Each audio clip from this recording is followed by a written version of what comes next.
Bonjour à tous. Alors, aujourd'hui, nous allons voir une nouvelle prédication et le titre est l'organisation du royaume. L'organisation du royaume.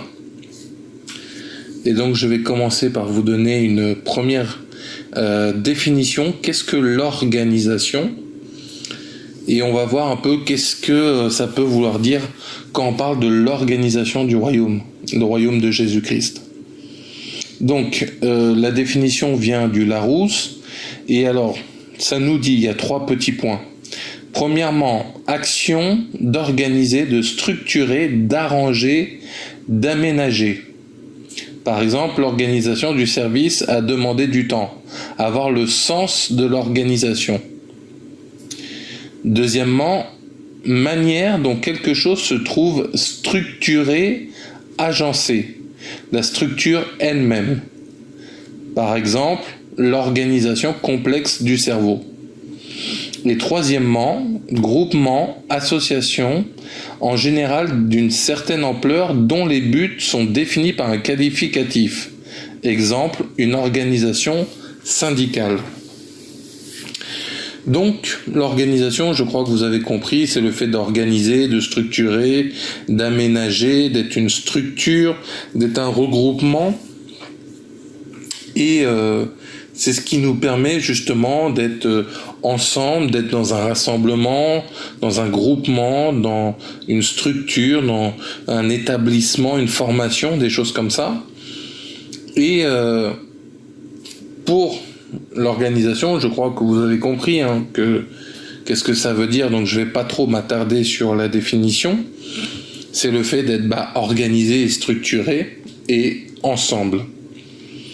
Alors, aujourd'hui, je vais vous donner des exemples dans la parole. Des fois, je vous citerai, par exemple, les livres ou les passages que j'ai utilisés. Certains, je vais en lire le passage complet. D'autres, je vais peut-être les citer par-ci, par-là. Mais au moins, vous saurez dans quel chapitre. Donc après, ça sera à vous d'aller voir tranquillement, de réécouter la prédication et de peut-être ou de noter sur votre cahier pour aller regarder ça plus en profondeur. Donc, on va commencer. Qu'est-ce que l'organisation du royaume ? Donc, Dieu est un Dieu qui a créé toutes choses.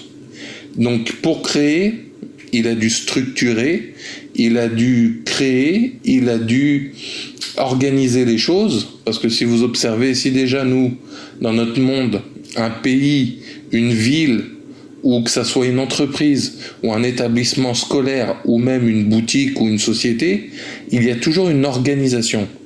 Il y a toujours un responsable, un président, il y a toujours quelque chose pour diriger, des employés, des assistants, des secrétaires, toutes ces choses-là.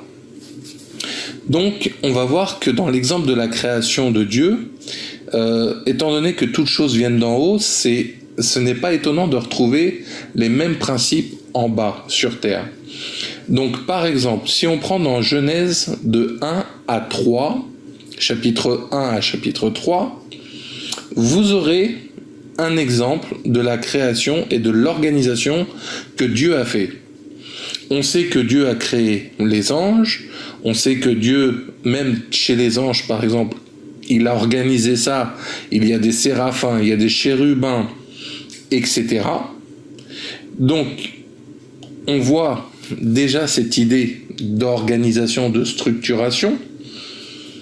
Et ensuite, on va voir que dans les chapitres de 1 à 3, il va créer les choses, il va être en train de bouger au-dessus des ténèbres, et c'est là où il va commencer à créer. Donc Dieu, voyant qu'il y avait le chaos, suite à la rébellion des anges, mais ça c'est plus tard qu'on le comprendra, d'une partie des anges avec Lucifer qui est le diable et tout ça, on va se rendre compte qu'il y a le chaos et Dieu va décider de réorganiser encore tout ça et de faire en sorte de créer le ciel, la terre, les astres, la lune, le soleil. Ensuite, on voit que pour chaque cadre sur la terre, il a fait le ciel, il a fait les animaux qui vont avec, il a fait les animaux qui sont sur la terre, il a fait les cadres qu'il fallait pour qu'ils aient par exemple de l'herbe à manger, etc. Il a fait les animaux, les poissons et tout ça qui étaient dans l'eau. Donc on voit déjà des groupes différents, des lieux géographiques différents, et le fait que on peut constater qu'il y a, voilà, pour ceux qui sont dans les airs, il y a telle et telle chose, pour ceux qui sont dans l'eau, il y a telle et telle chose, ceux qui sont sur terre, il y a telle et telle chose. Bon, on voit déjà un peu des structures, des regroupements, etc. Donc, il va créer l'homme, il va voir qu'il n'est pas bon que l'homme soit seul, il va organiser le fait qu'il y ait une femme, et dans tout ça, il va organiser le fait que, voilà, regardez, multipliez-vous, je vous donne la terre, je vous donne domination sur les animaux et tout ça. Dans le cadre de cette organisation, on peut voir déjà que Dieu, selon son royaume, a établi des choses, a créé des choses, a créé l'humain, a créé l'homme, la femme, mais on voit aussi qu'il va créer certaines règles spirituelles. Il va organiser ça en disant, voilà, Adam et Ève, vous pourrez manger de tous les arbres, sauf celui de l'arbre de la connaissance et de la vie, et si tu fais ça, tu mourras certainement. Donc, on voit que là, il établit déjà une organisation du royaume, parce que là, c'est plus simplement les choses physiques. Il va nous parler, si tu manges de ça, tu mourras certainement. Et quand on te dit l'arbre de la vie et de la connaissance, on ne s'attend pas à ce que dessus il y ait des cerises ou des framboises ou des choses, mais ça serait plutôt des fruits qui vont avoir une allure qui a, spirituelle. Parce que c'est pas parce que tu manges une pomme que ça va te donner la vie. Bon, ça te donne une santé. Mais quand on te dit l'arbre de la vie et de la connaissance, c'est des choses spirituelles, c'est des attraits de l'ordre intellectuel, de l'ordre spirituel, que c'est pas juste un fruit, tiens, tu manges ça et t'as gagné plus de vie, t'as gagné plus de connaissances. Donc déjà, on voit un premier attrait à l'organisation du royaume. Il montre que voilà, il y a le côté naturel, mais il y a aussi le côté spirituel, et il commence déjà à lui dire, attention, si tu manges de ça, tu peux mourir certainement. C'est de là que justement le diable va venir s'appuyer pour tenter Adam et Ève. Il va venir regarder quelle est l'organisation. Ok, Dieu les a mis, Adam et Ève, il les a mis là, dans l'Éden, il leur a donné tout, il leur a donné la fécondité, il leur a donné la suprématie sur les animaux et tout ça. On pourrait dire que le diable aurait attaqué les animaux. Il aurait pu, si, comme on le dit, il vient sous la forme d'un serpent, il aurait peut-être pu essayer de manger d'autres animaux, il aurait peut-être pu essayer de faire différentes choses. Mais on voit que lui, il va s'intéresser à quoi? À l'organisation spirituelle, à l'organisation du royaume. À ce moment-là, ce qui n'intéressait pas le diable, Satan, c'est que de détruire la planète, de détruire les animaux, mais il savait que s'il attaquait un principe spirituel, ça allait automatiquement impacter le reste. Parce que si vous réfléchissez que Dieu est esprit, Dieu dans son organisation a tout en esprit d'organiser, on parle du royaume des cieux, du séjour des morts, on parle des anges, des esprits, etc. Mais par la suite, il va avoir créé le monde concret, physique que nous connaissons, et ça crée un lien entre les deux. Donc il sait que le diable sait que si tu commences à attaquer le spirituel, ensuite tu seras impacté dans le physique, dans le structurel, dans les choses du monde. Donc c'est pour ça que là on verra dans Genèse 3 que le diable va venir attaquer l'organisation du royaume de Dieu. Venir dire, voilà, Dieu a dit, il ne faut pas manger de ça, sinon il meurt. Il n'y avait que ça qui était dans la tête de Satan à ce moment-là pour dire, il faut que j'arrive à attaquer ça, et si je fais ça, je réussis. Parce que lui, et si vous lisez dans la parole, dans Ézéchiel et dans Ésaïe, on nous dira qu'il se croyait au-dessus du trône de Dieu, qu'il se croyait plus haut que Dieu. Dieu lui a dit attention, fais pas de bêtises, en résumé. Et finalement, il a été projeté au sol, il a été éjecté du ciel, et c'est là où il a été damné. Donc lui, il s'est dit, si j'arrive à faire pareil avec Adam et Ève, c'est un peu comme une sorte de victoire sur Dieu qui voulait faire. Mais vous pensez bien que dans son organisation, Dieu, il savait ce qui se passait. Il avait organisé toute une épreuve, je dirais, pour voir comment était l'amour d'Adam et Ève. Est-ce qu'ils préféraient écouter l'ordre de Dieu? Est-ce qu'ils préféraient s'écouter eux-mêmes? Est-ce qu'ils préféraient écouter les choses de Satan? Et c'est pour ça que l'arbre était là.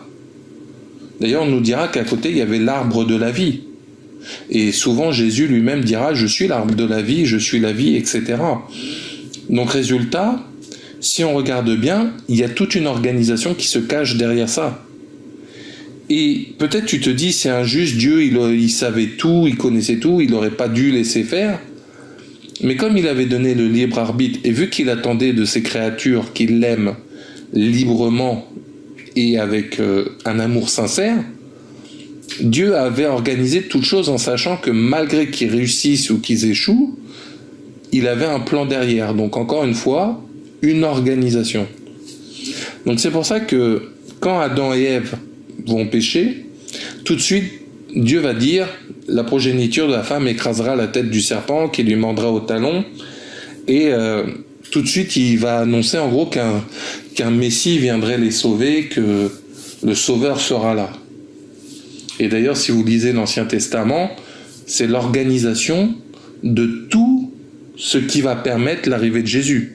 Les prophètes, les prophéties, qu'est-ce qui a été dit à certains endroits. Donc vous constatez que rien que l'Ancien Testament, par exemple, il y a toute une organisation.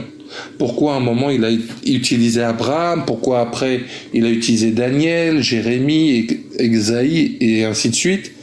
Vous voyez que chaque prophète avait été utilisé à un temps précis. Pourquoi pour Daniel, pas pour Daniel, pour David, il a utilisé David, celui qui était un enfant rejeté de la famille. Vous voyez, tout ça c'est de l'organisation. Mais c'est pas juste une organisation structurée physique, mais c'est une organisation spirituelle. Parce que Dieu savait qu'en fonction de chaque chose, ça allait avoir des répercussions bonnes ou mauvaises, et ça va amener des conséquences. Et ces conséquences vont avoir leurs échos, c'est-à-dire qu'ils vont avoir aussi, il va se passer des choses à cause de ça. Par exemple, s'il y a un accident sur la route, ça peut entraîner d'autres voitures.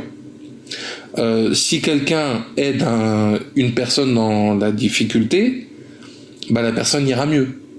Donc, selon le bien ou le mal que nous faisons, et comme dit la parole, ce que vous semez, vous le récolterez, c'est cette organisation-là que Dieu va être obligé de mettre en pratique.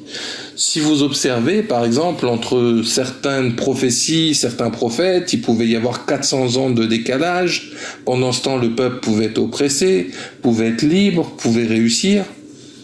Donc, tout ça, c'était une organisation pour faire en sorte que le Messie arrive.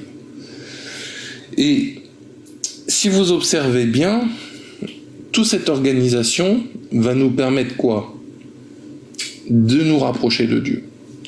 Et pour ça, j'aimerais qu'on aille voir un passage qui est dans Exode, et nous allons donc aller dans Exode, chapitre 20, verset 20. Exode, chapitre 20, verset 20.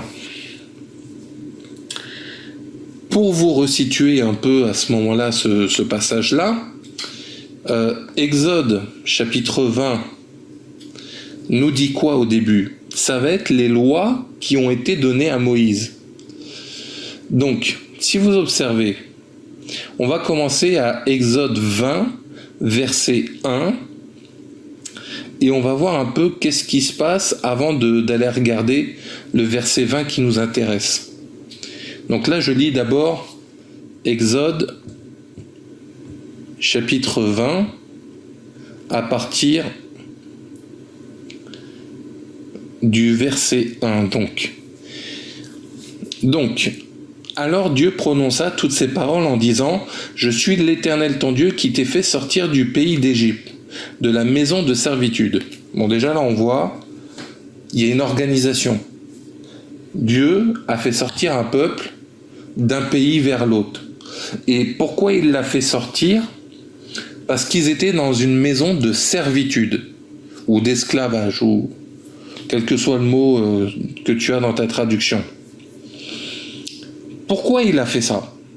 On va voir que l'organisation du royaume, elle a un but, c'est de nous faire aller vers le royaume, de nous faire aller vers Dieu, de nous faire aller chercher Jésus, chercher le Saint-Esprit, pour pouvoir être proche de Dieu. Pourquoi ? Parce que déjà on est séparé de Dieu, comme dit la parole, depuis le commencement, depuis qu'Adam et Ève ont péché, et on a été séparés de Dieu. Maintenant, donc, toute l'organisation du royaume va être quoi ? La réconciliation, va être le regroupement de ce qui était séparé, de revenir avec Dieu, et après de vivre avec Dieu. Donc si on voit par exemple les premiers versets, donc là, Exode 20, verset 3, « Tu n'auras pas d'autre Dieu devant ma face. Tu ne te feras point d'image taillée, ni de représentation quelconque, des choses qui sont en haut dans les cieux, qui sont en bas sur la terre, et qui sont dans les eaux plus bas que la terre. Tu ne te prosterneras point devant elles, et tu ne les serviras point, car moi, l'Éternel, ton Dieu, je suis un Dieu jaloux, qui punit l'iniquité des pères sur les enfants, jusqu'à la 3e et la 4e génération de ceux qui me haïssent, et qui fait miséricorde jusqu'en 1000 générations à ceux qui m'aiment et qui gardent mes commandements. » Et après suivra toute une liste de commandements. Tu ne prendras point le nom de l'Éternel ton Dieu en vain, car l'Éternel ne laissera point impuni. Et il te dit par la suite, tu ne tueras point, tu ne commettras point l'adultère, tu ne voleras pas, etc., etc. Donc, je vous laisse relire ce chapitre et les suivants. On voit que Dieu, déjà, il veut être ton Dieu. Donc, dans cette organisation du royaume, vu qu'il veut être ton Dieu, c'est pour que tu sois proche de lui. Et on va revenir au fameux verset 20 que je vous disais tout à l'heure, qui nous dit « Moïse dit au peuple, ne vous effrayez pas, car c'est pour vous mettre à l'épreuve que Dieu est venu. Et c'est pour que vous ayez sa crainte devant les yeux, afin de quoi ? Que vous ne péchiez point. » 21, le peuple restait dans l'éloignement, mais Moïse s'approcha de la nuée où était Dieu. Résultat, on voit que Dieu, toute cette organisation a un but, c'est que tu aies la crainte de Dieu. Toute cette organisation est une épreuve qu'on ne doit pas s'en effrayer, mais que Dieu est venu. Ça veut dire que Dieu va venir vers toi. Et que cette crainte que tu auras devant les yeux, c'est afin que tu ne pèches pas, que tu ne fasses pas le mal. Donc, quand tu lis les versets précédents, tu ne tueras pas, tu ne voleras pas, tu ne prendras pas la femme d'un autre, choses qui sont normalement logiques, mais si tu observes bien, c'est pour empêcher de faire le mal. Et ça, ce n'est pas seulement ces commandements. Si tu lis le livre de Deutéronome ou autre, Dieu, dans toute son organisation, expliquera même qu'est-ce qu'il faut faire, qu'est-ce qu'il ne faut pas faire, qu'est-ce qu'il faut, comment faire les rituels pour que les sacrifices soient agréables à lui, etc., etc. Donc tu vois déjà qu'il y a quand même une grosse organisation derrière ça. Mais toute cette organisation, dans le verset 20, ça nous résume que c'est pour ne pas avoir peur, nous mettre à l'épreuve que Dieu vient vers toi. Et vu qu'il est saint, tu peux pas t'approcher n'importe comment de lui, normalement. Et il nous dit, et c'est pour que vous ayez sa crainte devant les yeux, afin que vous ne péchiez point. Psaume 1 nous dira, le début de la sagesse, c'est la crainte de l'Éternel. Mais la crainte, pas juste la crainte qui nous frappe, que l'on meure, que l'on aille en enfer. Mais quand tu aimes quelqu'un, tu crains de lui faire du mal, tu crains de ne pas lui porter préjudice et des choses comme ça. Donc c'est cette crainte qui a plusieurs dimensions. certes, celle d'avoir peur de Dieu, mais faut pas que tu crois que Dieu n'est qu'un bourreau qui va venir te frapper tout le temps. Il dit dans Hébreux 12 qu'il châtie celui qu'il aime parce qu'il se préoccupe de toi. Donc c'est pour ça que l'organisation du royaume va amener la venue de Dieu dans ta vie, faire en sorte que tu ne sois pas effrayé, mais il y aura quand même des épreuves, mais ça va t'amener la crainte devant les yeux. Et on sait que les yeux, c'est une forme de dire ta vision des choses, ta vision de ta vie, comment tu vas te guider, comment tu vas opérer, comment toi-même, en tant qu'humain, tu vas t'organiser, pour que dans tout cela, tu ne pêches pas. Donc c'est pour ça que le verset 21 nous dit « Le peuple restait dans l'éloignement, mais Moïse s'approcha de la nuée où était Dieu. » Et ça nous montrera que sur terre, il y a ceux qui vont proche de Dieu et ceux qui restent dans l'éloignement. Pourtant, dans cette organisation, on voit que Dieu est là, Dieu est dans une grande nuée au-dessus d'une montagne, etc. Je vous laisse relire le chapitre. Et que il y en a, ils voient l'action de Dieu. Je pense quand même que si tu vois une montagne, t'entends une voix comme un tonnerre, tu vois des flammes, tu vois, c'est surnaturel quand même, faut se rendre compte. Mais toi tu te dis, oh là là, c'est tellement surnaturel que je veux pas m'en approcher. Pourtant on parle pas d'un surnaturel, il y a des monstres, il y a des choses bizarres, non. Là, ils savent que c'est Dieu. Mais certains, malgré qu'ils verront des choses de Dieu, malgré qu'ils verront l'agissement de Dieu, décideront dans leur organisation de rester dans l'éloignement. Et c'est ça qui fait que, est-ce que tu vas pécher ou ne pas pécher? Est-ce que tu vas avoir la crainte ou pas devant les yeux? Est-ce que Dieu va venir vers toi ou pas? Est-ce que tu seras dans l'effraiement ou pas? C'est pour ça que il est important de comprendre un peu l'organisation de Dieu. Des fois dans ta vie tu te demandes pourquoi certaines choses se font, mais tu vois que là le peuple d'Israël a vécu des choses dans une organisation guidée par le royaume de Dieu, guidée par les choses divines. Tu te dis mais pourquoi ils ont été captifs, mais d'un autre côté ils ont passé la mer ouverte en deux. Ils ont vécu les plaies de l'Égypte, ils ont échappé à la mort, il s'est passé plein de choses. Normalement ça devait les fortifier dans leur relation avec Dieu, mais tu vois que là, malgré l'organisation, c'est un peu comme Satan et Adam et Ève au début, qui vient perturber l'organisation du royaume. Là, malgré que Dieu et son organisation étaient devant eux, eh ben, ils ont préféré rester plus loin. Et c'est pour ça que Dieu dira de Moïse, je suis ami de Moïse, je lui parle face à face. Comme Dieu parlait face à face avec Abraham aussi, par exemple. Donc c'est pour ça que cette organisation va être assez importante quand même. Ça va être assez important et ça va changer des choses dans ta vie. Donc là, bon, bien sûr, on va pas relire tout l'Exode, mais si vous commencez à rechercher comment sont organisées les choses, vous allez commencer à comprendre comment Dieu peut établir certaines choses. Tout à l'heure, on parlait d'épreuves dans Moïse... Exode, chapitre 20, verset 20, cette phrase résume tout à fait la tentation d'Adam et Ève.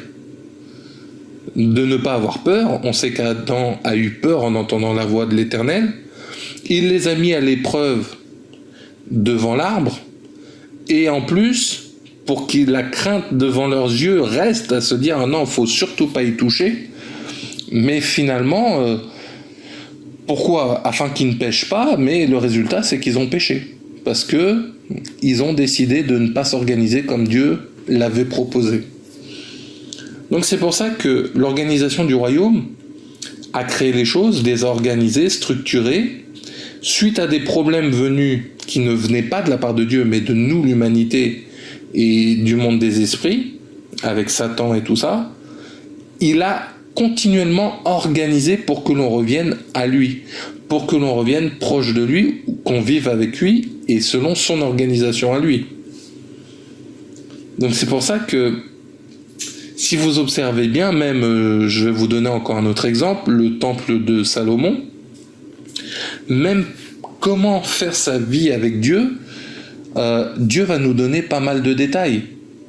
Si vous lisez donc par exemple le premier livre de Rois, 1 Roi, chapitre 6, versets 1 à 2, donc 1 Roi, au premier livre des rois, chapitre 6, versets 1 à 2, je vous laisse lire toute la suite. Moi, je vais juste vous lire les 2 premiers, pour juste vous donner l'exemple, bien sûr.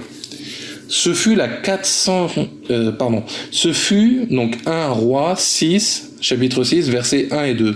Ce fut la 480e année après la sortie des enfants d'Israël du pays d'Égypte que Salomon bâtit la maison de l'Éternel. Pour info, David voulait construire le temple, mais Dieu lui dira « Non, toi, tu as trop de sang sur les mains, c'est Salomon qui le fera. » Encore un exemple d'organisation du royaume. Donc, la maison à l'Éternel.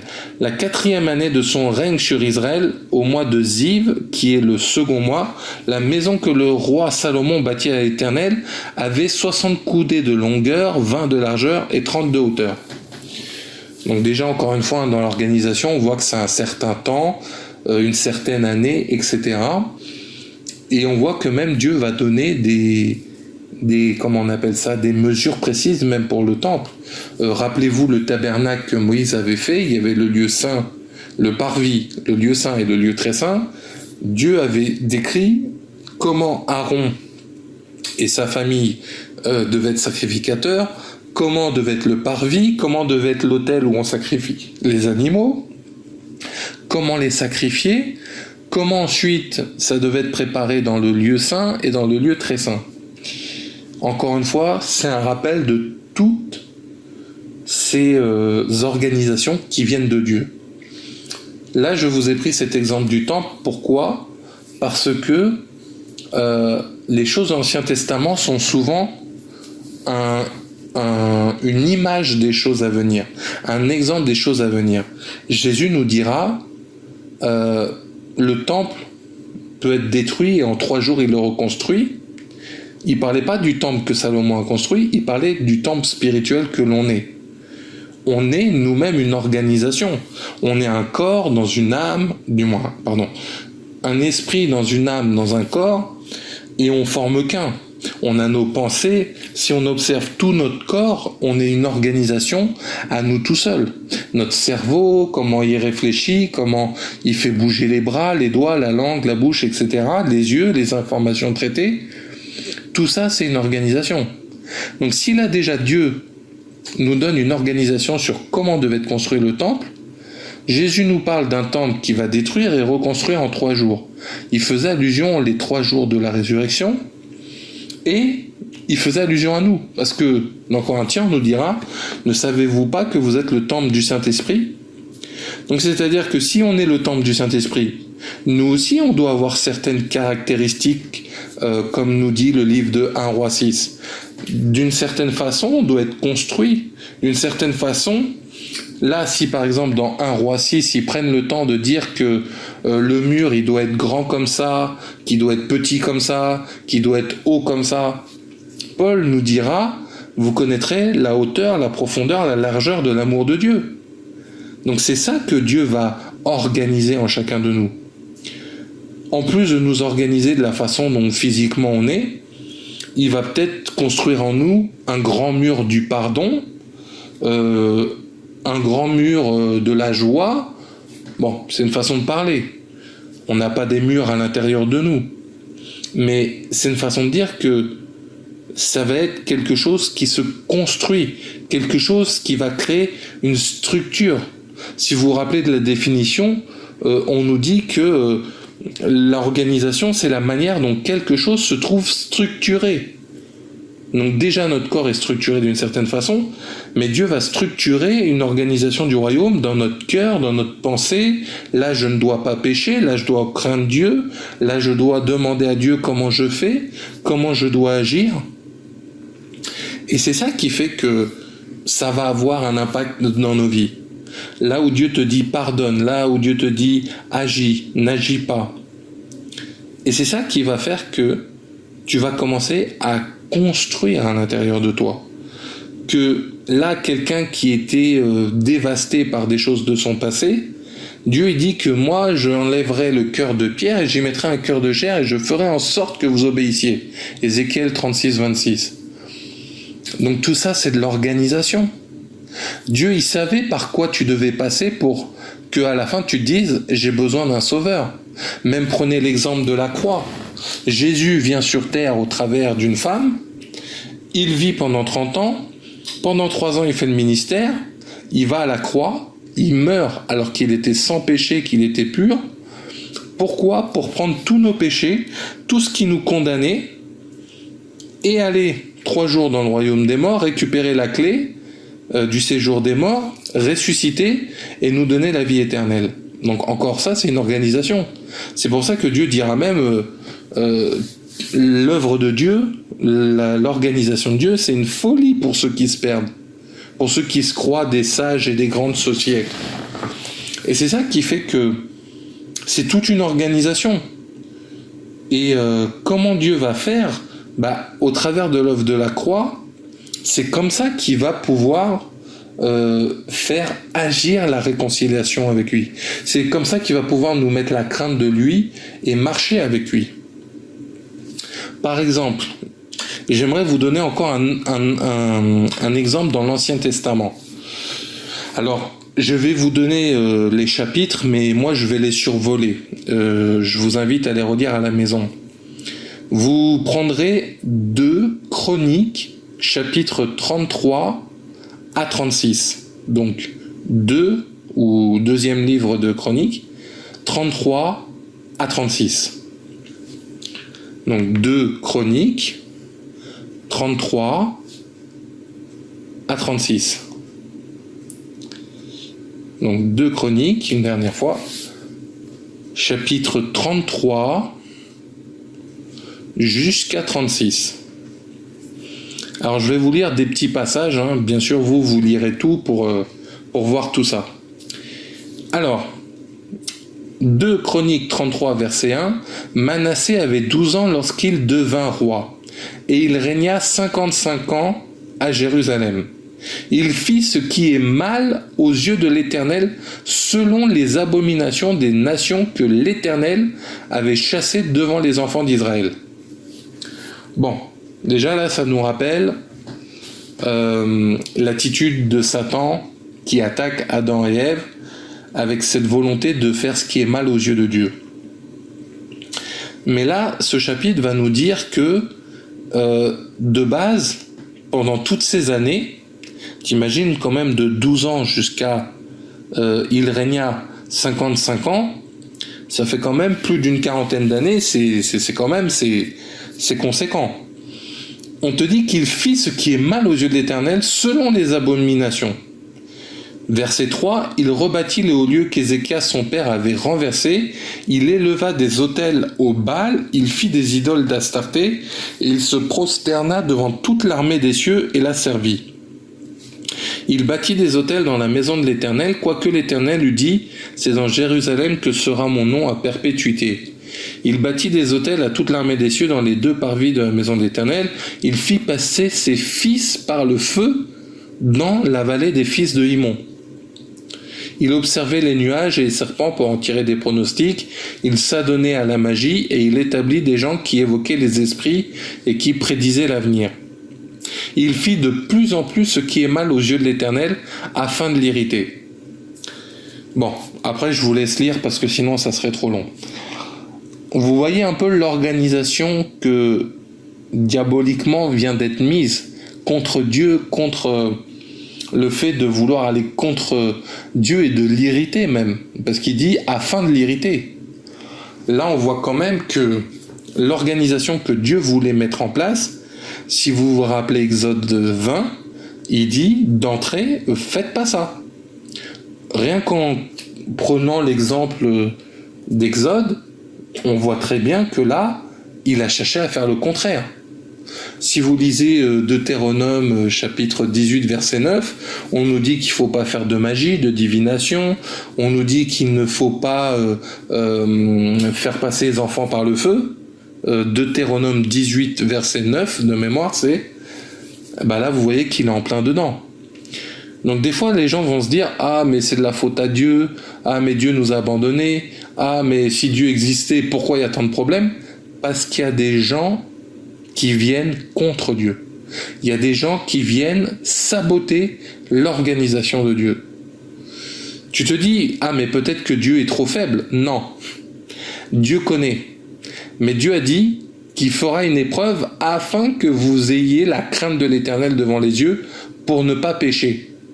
Mais il a aussi dit qu'il serait justice et qu'il jugera ceux qui ont bafoué son nom. Donc ceux qui agissent non selon la volonté de Dieu, à un moment venu, en fonction du cœur et de l'attitude, il fera quoi? Il vérifiera alors comment as-tu la crainte de l'Éternel et comment as-tu péché ou pas péché.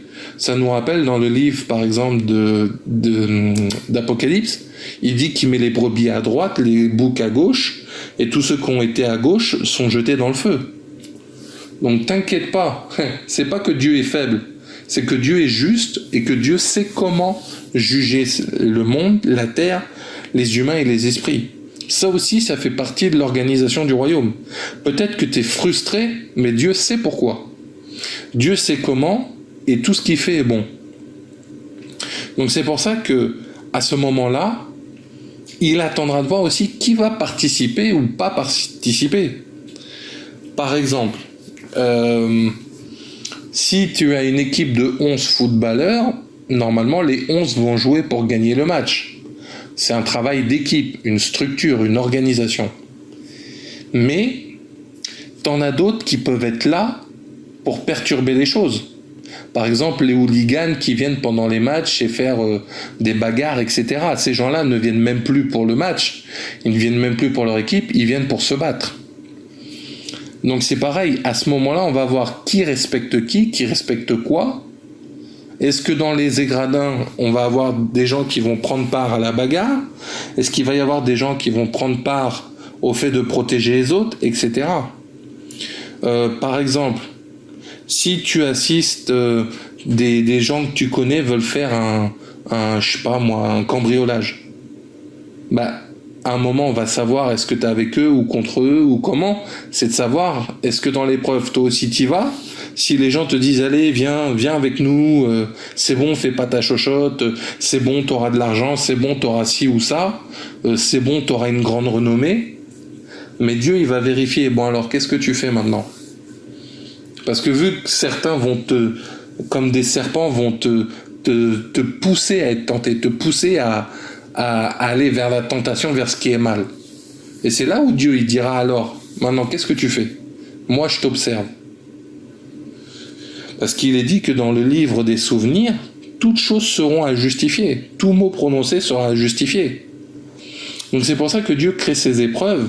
T'as l'impression que des fois Dieu est faible. Non, il est en train de t'éprouver, il est en train de te jauger et te juger. De regarder qu'est-ce que tu vas faire ou ne pas faire. Et c'est après que les conséquences, tu les verras tôt ou tard. Donc c'est pour ça que si on regarde le contre-exemple là de Manassé qui fait ce qui est mal, non c'était pas Manassé, je vous dis une bêtise, si Manassé pardon, autant pour moi, avait 12 ans lorsqu'il était roi, a fait le mal. On va voir dans le chapitre 34 Josias, le roi de Juda. Donc encore une fois, je vais zapper un peu les passages, je vais aller de endroit en endroit. Vous, je vous invite à relire donc 2 Chroniques 33, 34, 35, 36. On voit le roi Josias. Donc 1. Josias avait 8 ans lorsqu'il devint roi, et il régna 31 ans à Jérusalem. Il fit ce qui est droit aux yeux de l'Éternel, et il marcha dans les voies de David son père. Il ne s'en détourna ni à droite ni à gauche. Donc là déjà on voit l'opposé à Manassé, qui est à Jérusalem, qui fait des bêtises, et Josias qui est à Juda, et qui justement fait en sorte d'obéir à Dieu. D'ailleurs on voit un peu dans l'organisation, physiquement ceux qui étaient à Jérusalem n'ont pas fait ce qu'il faut, mais ceux qui étaient à Juda ont fait ce qu'il faut, en sachant que on dira de Jésus qui vient de la tribu de Juda. Donc c'est encore un clin d'œil à ce que plus tard Jésus allait venir faire. On te dit donc que le roi Josias a fait ce qui était droit aux yeux de l'Éternel et qu'il a marché dans les voies de David et il s'en est détourné ni à gauche ni à droite. 3. La 8e année de son règne, comme il était encore jeune, il commença à rechercher le Dieu de David son père, et la 12e année, il commença à purifier Juda. Donc si tu observes bien, 8e année, il commence à rechercher Dieu. Il est dans une organisation de recherche, de méditation. Et si tu observes bien, on te dit que c'est la 12e année qu'il commença à purifier Juda et Jérusalem des hauts lieux. Des idoles, des images taillées, des images en fonte. On renversa devant lui les autels des Baals et il a bâti les statues consacrées au soleil qui étaient dessus. Il brisa les idoles, les images, et ainsi de suite. Je vous laisse lire la suite. Donc tu vois que pendant 3 ans, il s'est organisé à 4 ans, pardon, de 8 ans à 12 ans, il s'est organisé à chercher Dieu. Donc des fois, toi, tu viens à peine d'accepter Jésus et tu veux faire un ministère, tu veux faire des choses à gauche, à droite, mais dans l'organisation de Dieu, ça ne se passe pas comme ça. Même déjà Jésus, lui qui était grand, puissant, il aurait pu venir sur terre sans naître par une femme, et pendant 30 ans de sa vie, il a su rester à une position qu'on pourrait presque dire de faiblesse, parce que t'es là, tu te fais élever par 2 humains. On dit quand même dans Hébreu que tout a été créé par lui et pour lui. Des rois mages viennent lui donner de l'or, de l'encens, de la myrrhe. Il aurait pu dire, moi je suis un grand roi. Non, même pas, il est né dans une étable. Donc toute cette organisation d'humilité, de respect, fait que ça a donné le ministère de Jésus. Là encore une fois, on voit que Josias, en 4 ans, il a recherché Dieu. Et c'est qu'à la 4e année qu'il commença à purifier Juda. Donc ça veut dire que peut-être pendant ces 4 ans, il faisait des fois encore des erreurs, ou pas, ou oui, comment, peut-être qu'il priait un peu, beaucoup, mais le but ça a été quoi? Il cherchait à être droit aux yeux de l'Éternel. Et d'ailleurs, le verset 2 nous dit « Il fit ce qui est droit aux yeux de l'Éternel ». Donc c'est pour ça que c'est important quand même de rester proche de Dieu. Dans cette organisation, ça va toujours nous ramener à Dieu, toujours nous ramener à ce que Jésus a fait, toujours à ce que la parole dit, toujours à ce que le Saint-Esprit doit nous enseigner. Et des fois, on se précipite dans des choses, que ça soit dans le ministère, que ça soit dans l'église, même dans nos vies privées. Des fois, on prend des décisions hâtives. Des fois, à cause de certaines situations autour de nous, on va aller trop vite. Mais regardez, lui, il a pris 4 ans pour faire des bonnes choses. Et donc, on voit que par la suite, il fait quoi? Il va purifier Juda et Jérusalem. Et c'est pour ça que il va mettre en place même encore plus de choses. Dans les églises, si vous regardez dans l'Apocalypse, Jésus va reprocher aux églises de ne pas faire certaines choses comme il le faut. Donc il n'y a aucune église parfaite. Le seul qui est parfait, c'est Jésus. Maintenant, la chose c'est quoi? C'est que prenez exemple sur Josias. On voit au verset 8, la 18e année de son règne, après qu'il eut purifié le pays et la maison, il envoya Shaphan, fils d'Atsalia, Maaséja, chef de la ville, et Joas, fils de Joachaz, l'archiviste, pour réparer la maison de l'Éternel son Dieu. Ils se rendirent auprès du souverain sacrificateur Ilkija, et on livra l'argent qui avait été apporté dans la maison de Dieu, et que les Lévites, gardiens du seuil, avaient recueilli de Manassé d'Éphraïm, et de tout le reste d'Israël, et de tout Juda et Benjamin et des habitants de Jérusalem. On le remit entre les mains de ceux qui étaient chargés de faire exécuter l'ouvrage dans la maison de l'Éternel. Vous voyez déjà, rien que là, ça nous montre qu'il y a une organisation. L'église ne se fait pas à l'arrache. L'église n'est pas faite ah oui, je fais ce que je veux, comme je veux, non. Il y a une organisation spirituelle et une organisation physique. Et si on voit, Donc j'étais au verset 10, verset 11, pour les charpentiers et les maçons pour les achats de pierres, de taille et de bois destinés aux poutres et à la charpente des bâtiments qu'avaient détruits les rois de Juda. Donc, si on continue encore un peu plus bas, verset 12, ces hommes agirent avec probité dans leur travail. Ils étaient placés sous l'inspection de Jaka et Abias, lévites d'entre les fils de Merari et de Zacharie et Meshulam, d'entre les fils des Kéatites, tous ceux des Lévites qui étaient habiles musiciens surveillaient les manœuvres et dirigeaient tous les ouvriers occupés aux divers travaux. Il y avait encore d'autres Lévites secrétaires, commissaires et portiers. Bon, vous savez que les Lévites, c'est ceux qui s'occupaient de tout ce qui était l'organisation du temple, etc. Comme on peut le voir là, lors du temple, lors du tabernacle de Moïse, dans l'organisation, c'est au travers d'eux qu'il y avait des sacrifices et des choses par rapport à Dieu. On voit que là, c'est une image pareil des serviteurs à venir. Donc si déjà, faut comprendre que dans l'œuvre de Dieu, il y a des gens qui font, mais il y a aussi des gens qui assistent, des gens qui vont aller s'occuper. Et là, vous voyez, on nous dit qu'il y avait des Lévites secrétaires, commissaires et portiers. Donc dans tout ça, c'est encore une organisation. Même dans le spirituel, même dans les leaders, même dans tout ça, il y a quand même encore une organisation. Je vous laisse relire tout pour commencer à comparer les choses.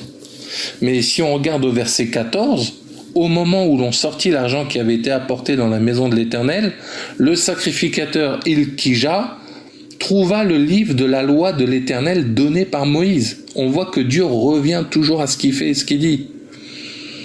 Et après, il prit la parole et dit à Shaphan, le secrétaire, j'ai trouvé le livre de la loi dans la maison de l'Éternel. Bon, si vous lisez la suite, il va aller le montrer au roi et le roi va ordonner que tout ce qui est dit là-dedans.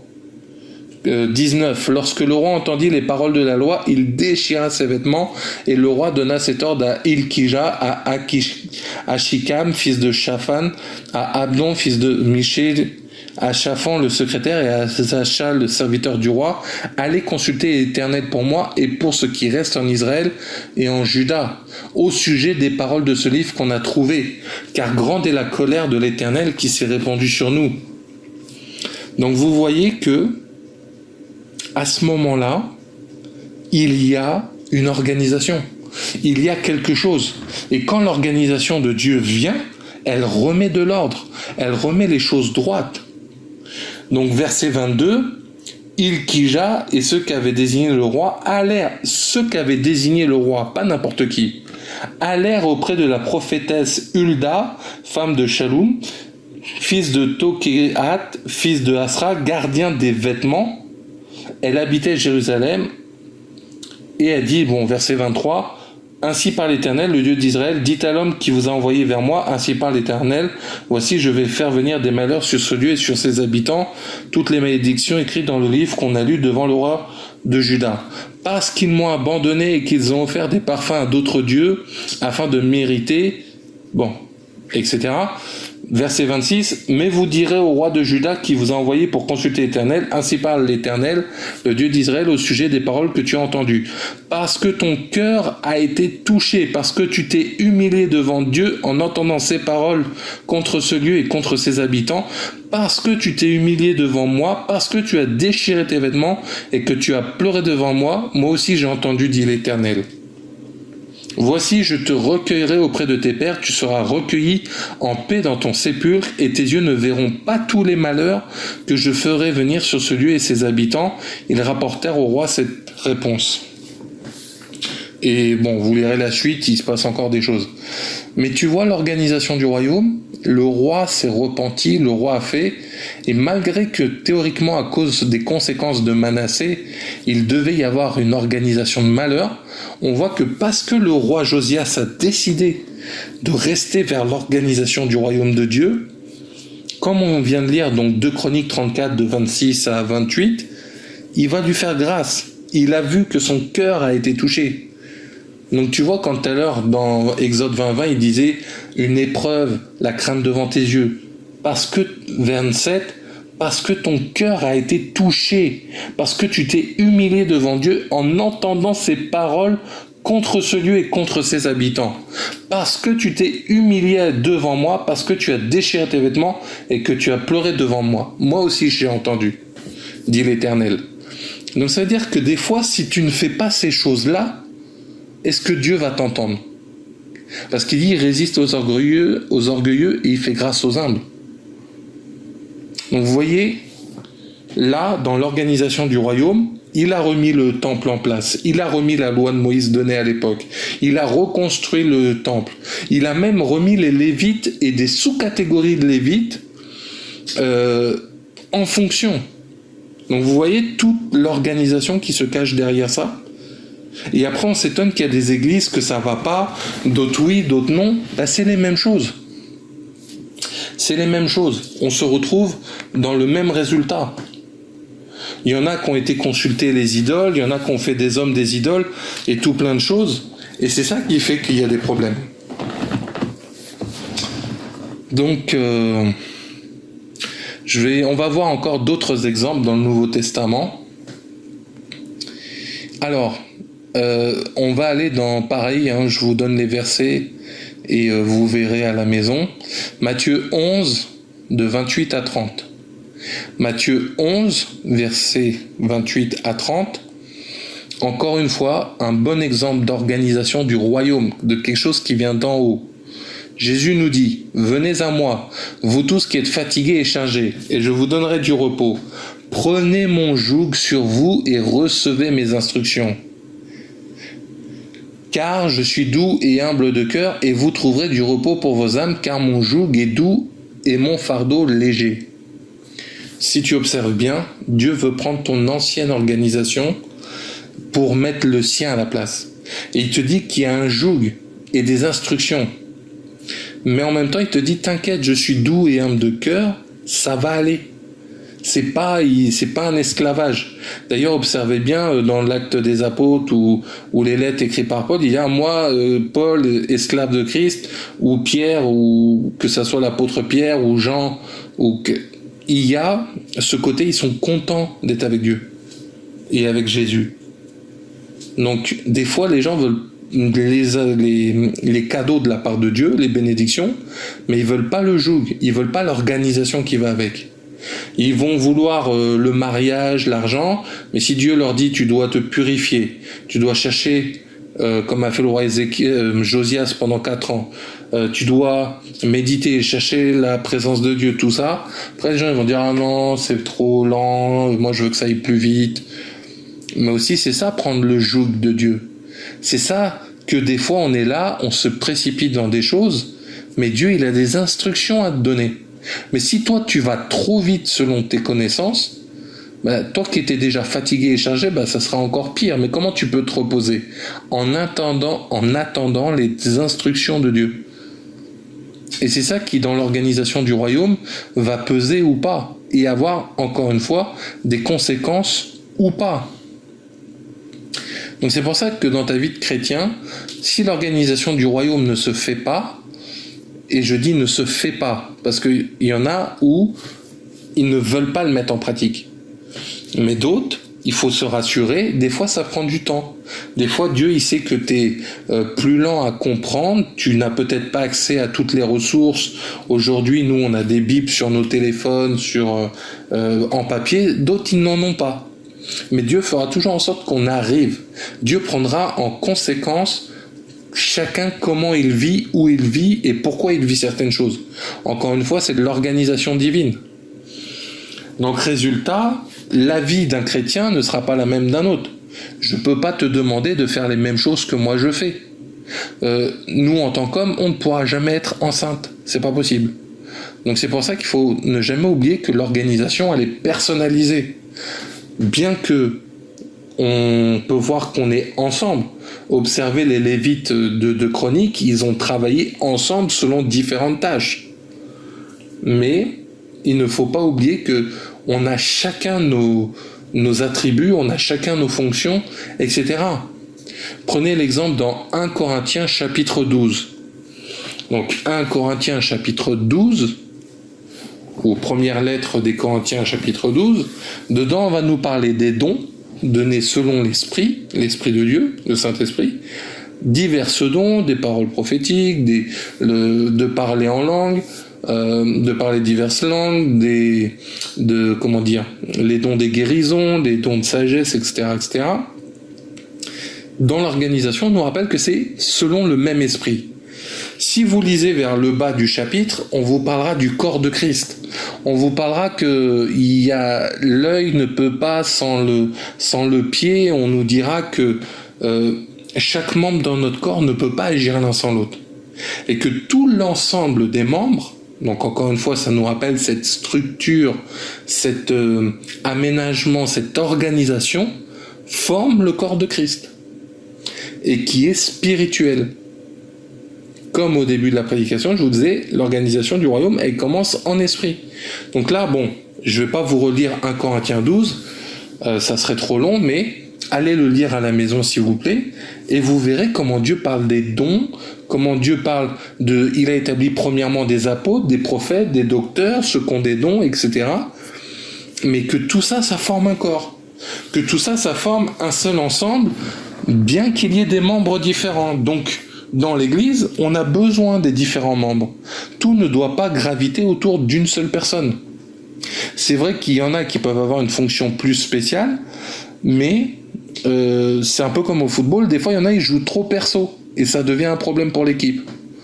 Donc c'est pour ça que dans l'organisation de nos tâches, dans l'organisation des choses qu'on a à faire, il faut qu'on comprenne comment Dieu veut s'organiser, comment Dieu veut faire pour avancer.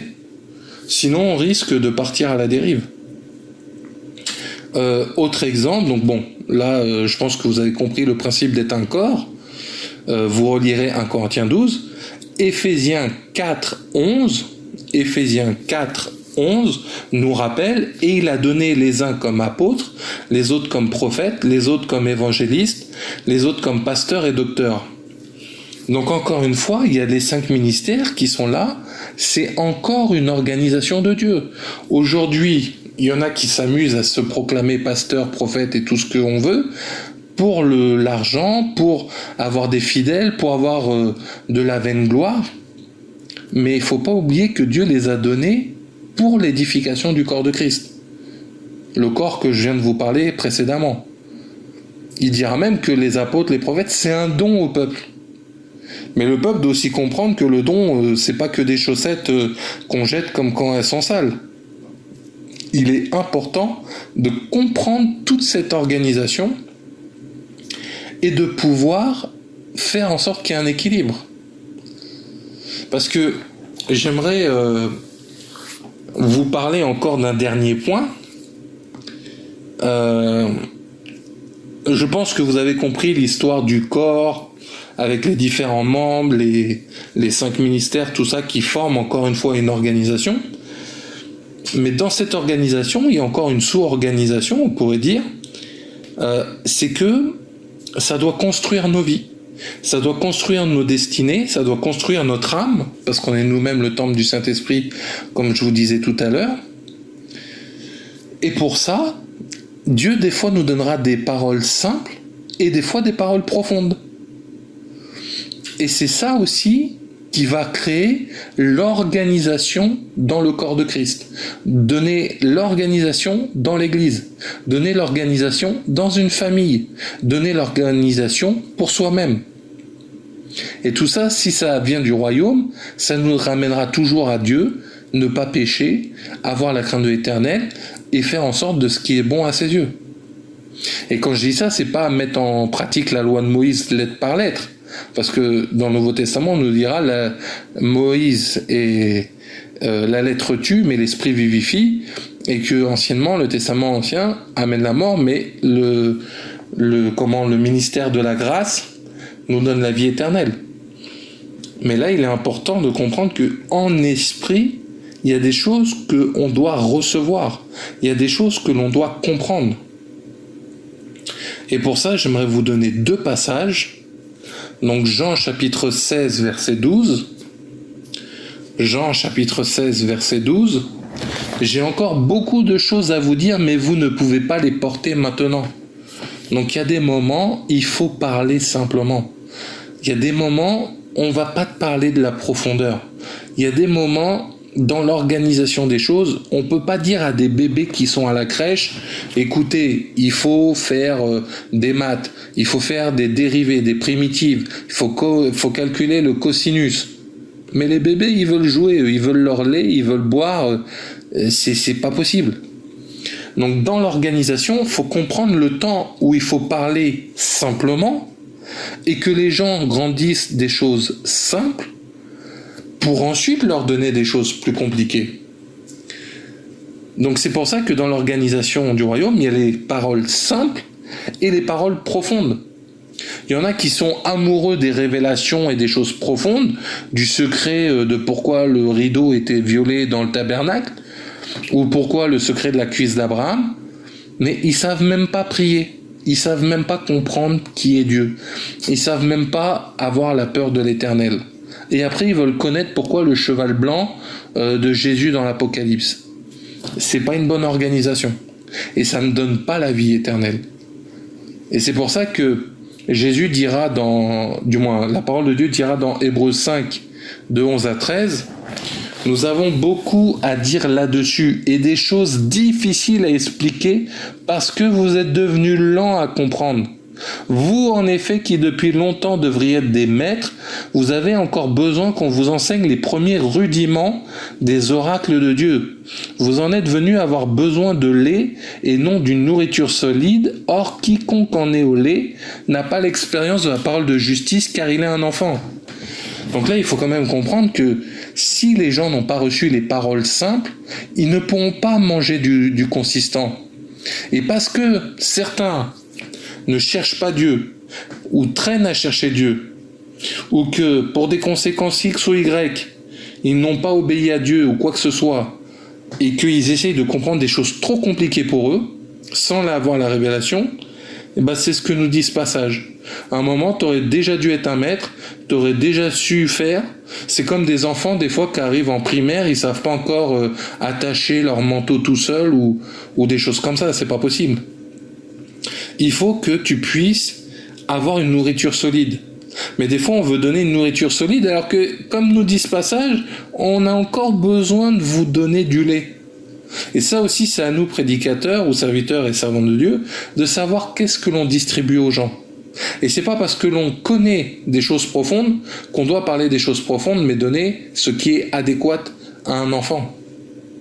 Et si on constate que quelqu'un devrait déjà être plus loin, à nous, par l'aide du Saint-Esprit, de le mener dans son retard. Ça me fait penser à l'école où quand il y a un redoublant dans la classe, il faut qu'il revoie ce qu'il a déjà vu pendant un an. Donc c'est un peu pareil dans le spirituel. Il y a des gens, il faudra les prendre comme des bébés spirituels s'il le faut. Et c'est ça qui va créer l'organisation du royaume. C'est pour ça que Dieu dira que les forts soient faibles avec les faibles. Sinon, ça sert à quoi d'être fort et de dire « moi, je suis plus fort ». Ça sert à rien. Donc c'est pour ça qu'il est important de comprendre ces choses-là. Et l'exemple que j'aimerais vous donner en rapport avec ça, c'est la piscine de Bethsaïda. Donc vous irez lire dans Jean, chapitre 5, versets 2 à 14. Donc Jean, chapitre 5, versets 2 à 14. Je vous fais un résumé, vous lirez à la maison. C'est des gens qui sont donc un lieu qui s'appelle Bethesda, il y avait une piscine, et dans cette piscine, il y a un ange qui venait la remuer l'eau, et le premier qui se jette dans l'eau, il est guéri. Alors encore une organisation de Dieu. Pourquoi il a décidé qu'un ange viendrait dans cette eau remuer cette piscine, pas une autre? Encore une fois, ça c'est l'organisation du royaume, il fait comme il veut, Dieu. Mais à ce moment-là, Jésus va venir, et puis il voit un malade qui est là depuis 38 ans. Donc t'imagines, 38 ans, le gars n'a pas bougé. Bon, tu me diras, il est paralytique, il a des problèmes, mais 38 ans, le gars reste là. Sa maison, c'est la piscine. Et pendant 38 ans, il n'a jamais réussi à aller dans l'eau à temps. Mais qu'est-ce que va faire Jésus? Et Jésus, l'ayant vu coucher, il va dire, et il sait qu'il était malade depuis longtemps, il va lui dire une simple phrase. Veux-tu être guéri ? Il n'est pas parti dans la profondeur de, tu sais, voilà, l'eau, elle est remplie de l'onction, parce que si, parce que ça, parce que... Il lui a dit, tu veux être guéri ? Parce qu'il sait que le mec, la seule obsession qu'il a sur le moment, c'est guérison. Il vient même pas chercher Dieu peut-être, il vient chercher sa guérison. Il cherche même pas à savoir est-ce que Dieu, pas Dieu, oui, non. Lui, c'est là, il y a quelque chose qui peut solutionner mes problèmes. Et ça, c'est le problème, c'est que des fois, il y a des gens, ils ont une obsession de quelque chose en se disant ça va résoudre mes problèmes. Regarde, ça fait 38 ans qu'il attend là devant de l'eau, que l'ange vienne. On sait même pas si l'ange vient une fois toutes les 10 minutes, on sait même pas si l'ange vient une fois tous les ans, tous les mois, toutes les semaines. Ça se trouve, il venait une fois par an, ça, et c'est pour ça qu'il a attendu 38 ans. Son obsession de la piscine a fait que, il est là. Et qu'est-ce qu'il voulait ? Être là, guéri. Donc ça se trouve, il a été des fois sous la pluie, sous l'orage, par le beau temps, par l'hiver, dans le froid. On ne sait pas tout ce qu'il a vécu pendant 38 ans. Mais s'il est là pendant 38 ans, c'est qu'il a subi toutes les conséquences. Et résultat, Jésus vient, il lui dit juste « Veux-tu être guéri ?» Il n'a même pas cherché enseignement, parler en langue. « Veux-tu être guéri ?» Et le malade, il était tellement obsédé par son histoire, il dit que « Seigneur, je n'ai personne pour me jeter dans la piscine quand l'eau est agitée. » Donc c'est-à-dire, il a compris un principe spirituel, une organisation qui dit « il faut aller dans l'eau à tel moment », mais il est tellement obsédé par son histoire que il n'a pas entendu la question « tu veux être guéri ?» Et c'est pour ça que il sait même pas que c'est Jésus, il sait même pas qu'il fait des miracles, il sait même pas tout ça. Et après avoir cette plainte comme ça, Jésus va lui dire lève-toi et marche, prends ton lit et marche. Et aussitôt, l'homme fut guéri. D'un côté, sa foi qu'il a mis pendant 38 ans dans l'eau, il l'a mis tout de suite dans la parole que Jésus lui a donnée. Et en plus, dans cette organisation spéciale, pourquoi Jésus a décidé d'aller là ? Pourquoi Jésus a guéri que ce malade-là ? Pourquoi Jésus n'a pas guéri tous les autres qui étaient présents ? C'est encore de l'organisation du royaume qu'il faut écouter Dieu pour savoir pourquoi et comment. Et en plus, il a fait ça un jour de sabbat, normalement où ça ne devrait pas être fait. Donc pourquoi Jésus s'est permis de faire ça en plus ? Les Juifs, donc si vous lisez la suite du passage, les Juifs étaient pas contents, t'avais qu'à pas être guéri un jour de machin. Et résultat, qu'est-ce que le gars, il sait même pas, je sais même pas qui m'a guéri, mais il m'a juste dit marche. Vous voyez la différence entre la profondeur et les paroles simples. Et après, on sait que Jésus avait disparu dans la foule, puis Jésus donc verset 14, depuis Jésus le trouva dans le temple et il lui dit, voici tu as été guéri, ne pêche plus, de peur qu'il ne t'arrive quelque chose de pire. Là, vous voyez comment Jésus commence à parler en profondeur ? Au début, c'est « tu veux être guéri ?» « Oui. » « Bon, marche. » Résultat, on l'a retrouvé dans le temple. Grâce à l'action de Jésus, ça a ramené, encore une fois, cet homme à aller vers Dieu. Au travers d'une épreuve, à avoir devant ses yeux la crainte de l'Éternel et de ne plus pécher. Et Jésus va lui dire « Voilà, tu as été guéri, ne pêche plus. » Donc on sait qu'il y a du péché derrière cet homme, de peur qu'il ne t'arrive quelque chose de pire. Donc dans l'organisation, il le prévient. Attention, maintenant, il peut t'arriver pire. Il aurait pu lui dire tout ce qui aurait été pire. Il lui a juste dit, arrête, ne pêche pas plus, sinon ça va être pire. Donc vous voyez la différence. Ça commence par du simple. Là, il commence un peu à aller un peu en profondeur. Et ensuite, on ne nous en parle pas plus de cet homme.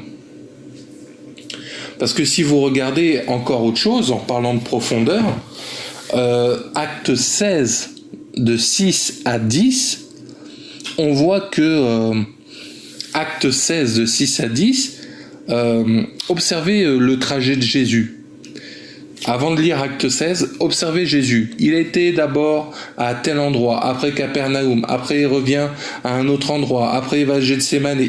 son chemin était tracé, il y avait toute une organisation.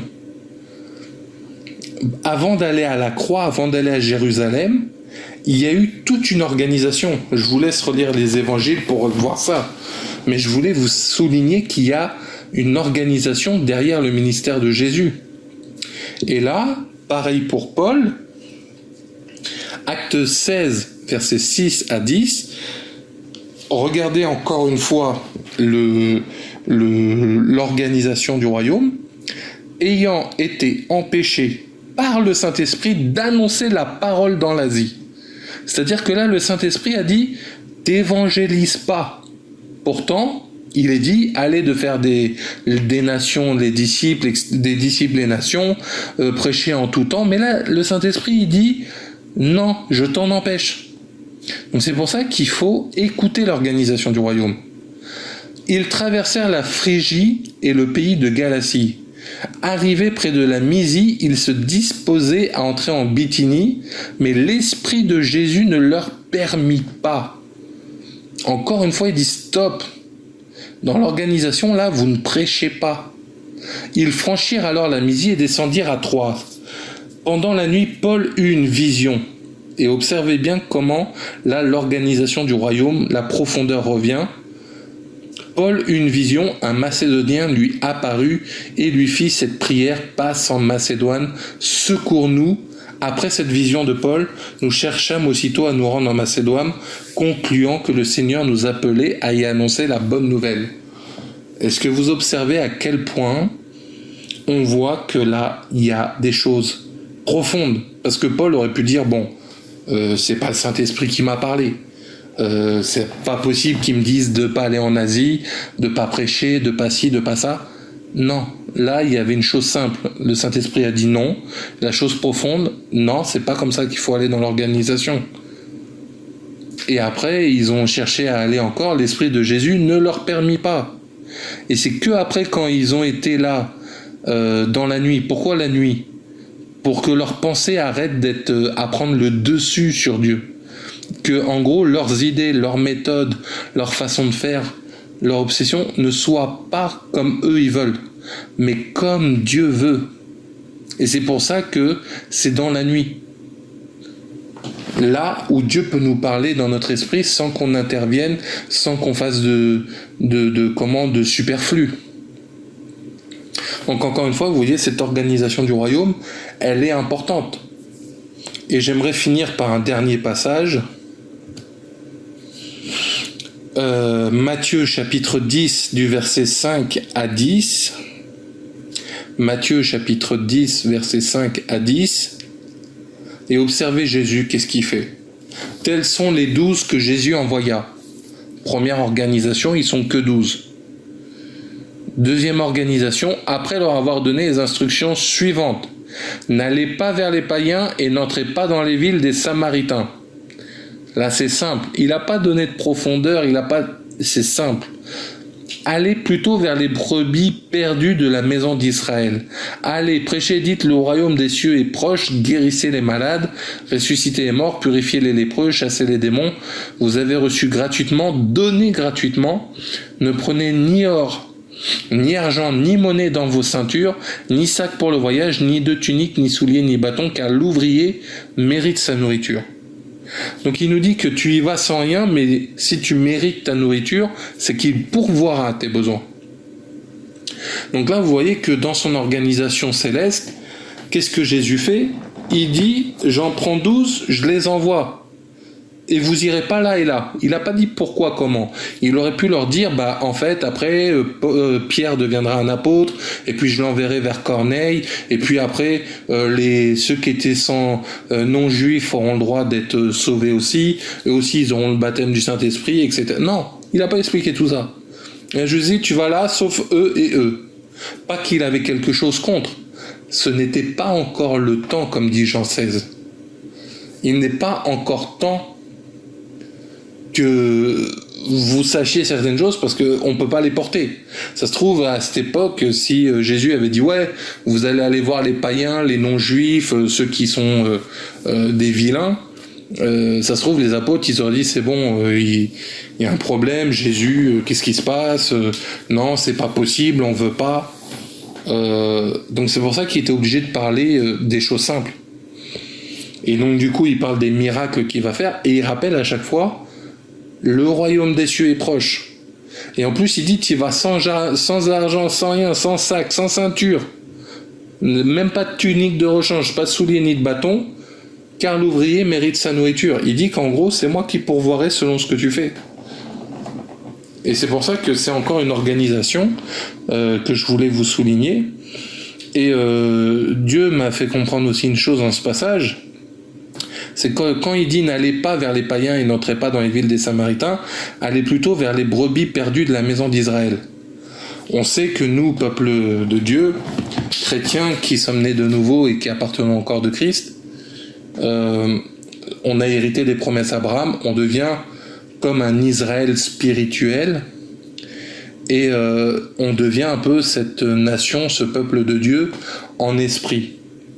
Et en fait, quand vous regardez ce passage, Jésus nous dit déjà commencez aussi par vos proches frères et sœurs en Christ. Il y a besoin dans l'église, il y en a ils sont pauvres, il y en a ils ont des problèmes, il y en a ils ont des soucis, il y en a ils n'arrivent même pas à prier, il y en a ils n'arrivent même pas à être membres ensemble, et des fois on veut aller plus loin, alors que dedans déjà on a des soucis. Donc c'est pour ça qu'il dit commencez déjà par les brebis perdues. Jésus parlera des brebis à Pierre en disant paie mes brebis, paie les âmes qui ont besoin. Mais les premières âmes sauvées, c'est celles qui ont reçu Jésus. Et c'est pour ça que il y a besoin que aussi on comprenne que des fois on va chercher plus loin dans l'organisation, ce qui des fois est juste devant nous. Et c'est pour ça que c'est important.